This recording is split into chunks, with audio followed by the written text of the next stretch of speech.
श्याम रंगीला जी, सुना है कि आप वाराणसी से मोदी जी के खिलाफ चुनाव लड़ रहे हैं। निर्दलीय लड़ रहे हो या फिर? बिल्कुल चुनाव लड़ रहे हैं और निर्दलीय लड़ रहे हैं। किसी भी पार्टी से नहीं लड़ रहे हैं। मैंने यूट्यूब पे वीडियो डाला था जिसमें मैं भूल गया था या बता नहीं पाया था उसमें कि निर्दलीय लड़ रहे हो। कई लोग पूछ रहे थे, ये सवाल बहुत सही किया आपने, निर्दलीय लड़ रहा हूँ बिल्कुल। मोदी जी के आप भी बड़े फैन थे। पहले मैंने देखा, तो ऐसा क्या कोई दिक्कत आई या फिर क्या सिचुएशन आई कि आपको मोदी जी के खिलाफ चुनाव लड़ना पड़ा, मतलब लड़ रहे हो आप ऐसा कुछ? देखिए, सबसे बड़ी दिक्कत तो अभी चल रही है, वही दिक्कत थी मेन, तो जिससे मुझे बहुत दुख हुआ। मैं यूट्यूब पे वीडियो बनाता हूँ और कॉमेडी के मेरे वीडियो रहते हैं, जैसे सब लोगों ने देखा है। तो मैं, जैसे मोदी जी मन की बात करते हैं वैसे ही मैं ढंग की बात करता हूँ।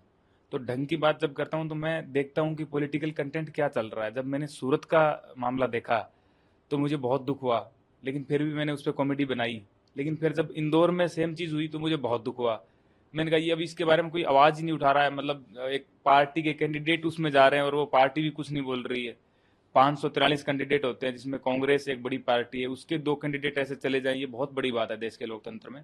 अब वो कैंडिडेट चले गए, उन्होंने कुछ तो उनको बोला होगा, तो मुझे बहुत दुख हुआ कि एक सूरत इतने लोग रहते हैं वहां पे, तो ऐसा नहीं है कि लोगों ने निर्विरोध उनको बनाया है।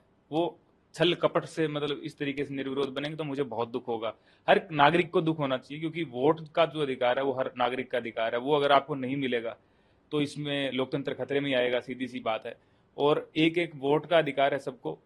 वहीं पे अगर सूरत की जनता को अगर वोट का अधिकार मिलता और वोट देते, चाहे दो ही कैंडिडेट होते, 75% वहां पे बीजेपी वोट लेती है, जीतती है, साफ जीतती, फिर इसमें इतना कुछ करने की क्या जरूरत थी? तो एक उदाहरण पेश किया जा सकता था। तो ये, इससे मुझे बहुत दुख हुआ। तो मैंने कहा मैं जाकर के लड़ूंगा। मुझे अगर पता होता सूरत में ऐसे मामला होगा तो मैं सूरत से लड़ता। और अब मैंने सूरत का मामला देखा, इंदौर का मामला देखा, तो मुझे लगा वाराणसी से लड़ना चाहिए, क्योंकि वाराणसी की जो सीट है उस पर पूरे देश की नजर है। वाराणसी जो है वो पूरा एक देश में मान करके चल रहा हूँ, और वहां पे मोदी जी लड़ रहे हैं, मोदी जी का संसदीय क्षेत्र है। वहां से मोदी जी के सामने मैं लड़ूंगा तो मैं ये बात पूरे देश को कह पाऊंगा कि ये गलत हो रहा है, ये बिल्कुल नहीं होना चाहिए।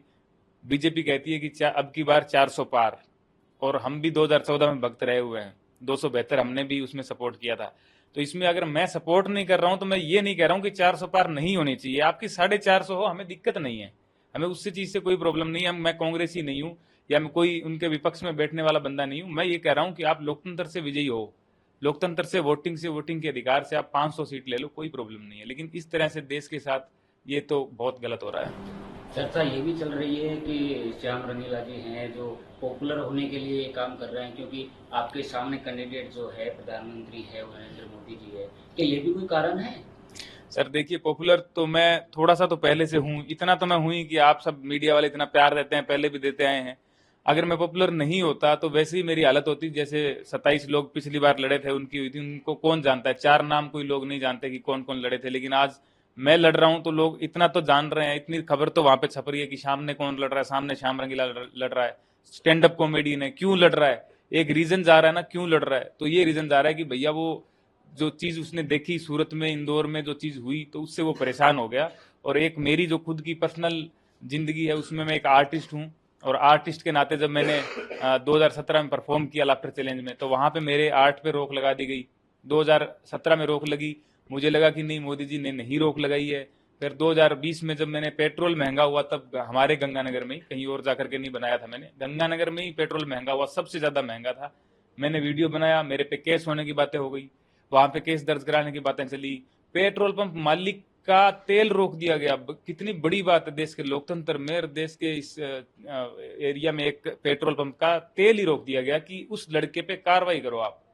कितनी बड़ी बात है। लेकिन मीडिया का मुझे इतना सहयोग मिला, लोगों का इतना सहयोग मिला कि वो उनको पीछे हटना पड़ा, नहीं तो वो कुछ तो कर देते मेरे। और मेरा जो किसान फैमिली है, पापा जी किसान है, उन पे क्या बीतती है मुझे उस दिन पता चला कि मैंने कितना 2014 में सपोर्ट किया और आज मुझे ही फेस करनी पड़ रही है चीजें।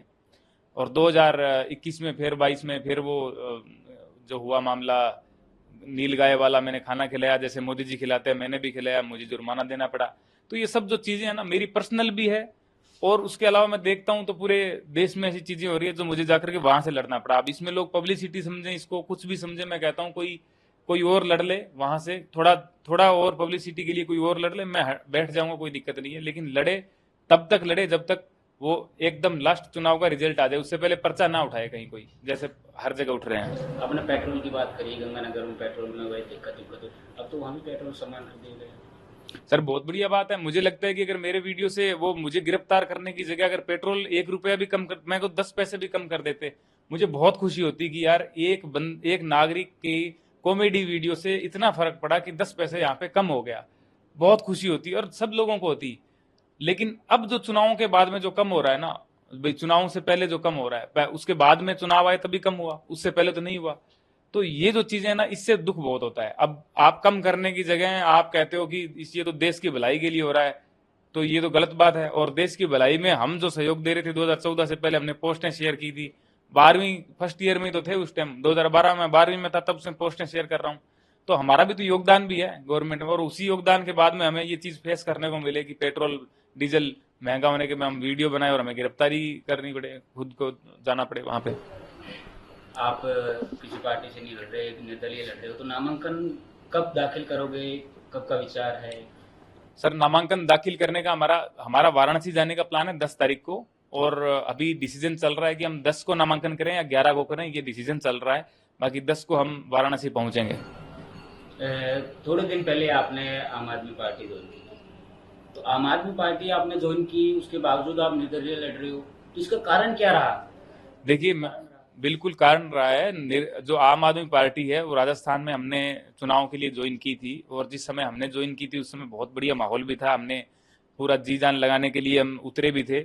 लेकिन पार्टी की कुछ, अब जो जो डिसीजन लेते हैं ना, वो पार्टी यहाँ के जो लोग हैं, पार्टी के मेन जो लोग बैठे हैं वो डिसीजन लेते हैं।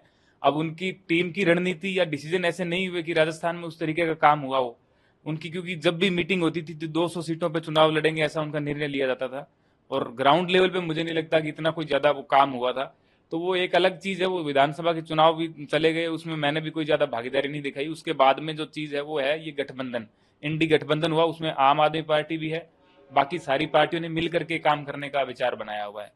तो वहां से वाराणसी से जो है वो अजय राय जी हैं, वो प्रभारी हैं, वहाँ अध्यक्ष हैं, वो कांग्रेस के मेन वही हैं पूरे उत्तर प्रदेश में। तो वो वहां से लड़ रहे हैं और 2 बार लड़ भी चुके हैं। तो अब मैं जाकर के वहां ये नहीं कह सकता कि मैं आम आदमी पार्टी से लड़ना चाहता हूं या मैं किसी और पार्टी से लड़ना चाहता हूं और आप मुझे लड़ने दीजिए। अब वो उनकी अपनी आज़ादी है, और उनकी आज़ादी क्या, उनका तो गठबंधन ही है। वो आज़ादी मेरी है कि मैं इंडिपेंडेंट लड़ूं।